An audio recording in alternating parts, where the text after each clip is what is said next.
Senhora Presidente, senhores deputados, senhores membros do Governo, o que eu aqui me proponho no âmbito desta declaração política é salvaguardar o diálogo e a capacidade de consenso em áreas institucionais em que as reformas só podem ser alcançadas através da formação de maiorias parlamentares qualificadas ou amplamente representativas. Vou aqui avançar com 3 exemplos que significam outros tantos desafios que quero lançar aos restantes partidos aqui representados. Tomo esta atitude na medida em que acredito que a capacidade de diálogo e a moderação entre os democratas constitui a única forma de derrotar os extremismos intolerantes e o avanço dos populismos. Escolho hoje as áreas da representação institucional, do regime de incompatibilidades e do combate à abstenção, na medida em que considero que estas áreas são basilares para o lançamento de uma reforma política que diminua o raio da ação dos populismos. O primeiro desafio que quero lançar tem a ver com a reforma do nosso sistema eleitoral.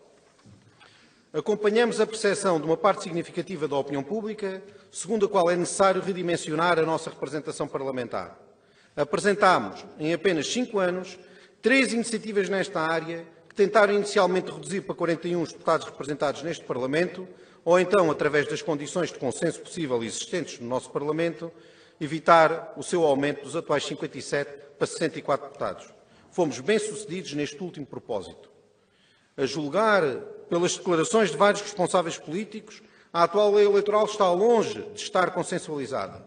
Da nossa parte, pretendemos reduzir o número de deputados e permitir a escolha livre dos cidadãos no âmbito das listas apresentadas pelos partidos, no sentido dos eleitores não terem de respeitar a forma como os partidos posicionam os seus candidatos. Escolha livre do partido e também do candidato. Outros partidos têm outros posicionamentos nesta matéria. O segundo desafio que aqui quero lançar está relacionado com o alargamento do regime de incompatibilidade dos responsáveis políticos. Existe na sociedade a percepção que o desempenho de funções autárquicas, parlamentares ou governativas permite o estabelecimento de uma rede de contactos e conhecimentos que facilitam a posterior nomeação para altos cargos no âmbito da administração regional ou no setor público empresarial regional. Neste âmbito, pode-se assistir a uma verdadeira dança de cadeiras que eterniza a permanência de alguns indivíduos em funções públicas sem recurso a concurso público.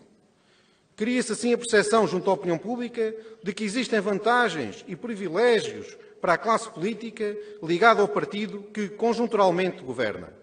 O PPM propõe a análise conjunta desta matéria, sendo certo que defendemos a inibição, durante um período correspondente a pelo menos uma legislatura completa, 4 anos, a todos os deputados, membros do Governo e autarcas que estejam ou tenham estado no período imediatamente anterior a desempenhar funções a tempo inteiro e a usufruir da remuneração correspondente. Finalmente, o terceiro desafio e o mais ambicioso é a formação de um pacto partidário contra a abstenção. Propomos a criação de um grupo de trabalho constituído por todos os partidos com atividade política permanente na região, que elabora até junho de 2016 um leque de medidas dirigidas ao combate à abstenção. Temos algumas ideias. Entre elas, destacamos a necessidade de reforçar a mensagem institucional veiculada na comunicação social e a criação de debates, sessões de esclarecimento entre as diversas forças políticas, realizada ao nível das freguesias, utilizando os espaços institucionais disponibilizados gratuitamente pela Administração Regional e Autárquica. O Sr. Deputado Paulo Estevão trazer aqui este tema, que, pelos vistos, não suscita interesse da Câmara da Democracia, o que é absolutamente de notar e de registro. Ninguém se interessa por isso e os que se interessam, interessam-se fora deste ciclo, deste hemiciclo, para fazerem chincana política e a mais pura demagogia. Porque se propõe ao metro e ao quilo fazer-se reformas sem explicar como se faz e como se implementam. Por nossa parte, Sr. Deputado Paulo Estevão, pese embora tenha ido a uma minudência muito, me parece, excessiva, eu julgo que é interessante refletir sobre o sistema eleitoral. E nós já demos contributos nessa matéria. O CDS orgulha-se de ter dado contributo, ao contrário de outros, quando foi a revisão do sistema eleitoral.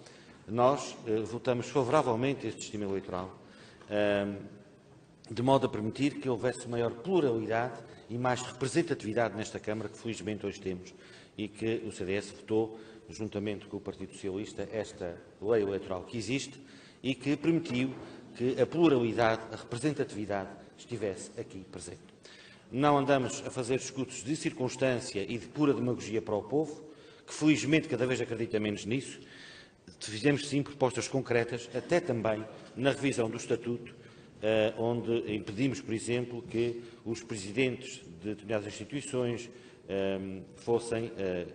pudessem acumular com o cargo de deputado, por exemplo. Portanto, nessa matéria temos história e temos propostas, como também propusemos o regime dos deputados não afetos, não tivemos apoio de ninguém, e, portanto, fizemos sempre medidas concretas, sem fazer demagogia, chincana e andar com propostas que não são sérias e que não passam de ilusão para o povo, apenas para captar aqueles alguns mais incrédulos ou aqueles alguns mais hábitos e até a certa inveja social que também se cultiva hoje em dia e política, que são especialistas nisso e especializam nessa área. Para esse peditório o CDS não dá. Muito obrigado, Sr. Deputado.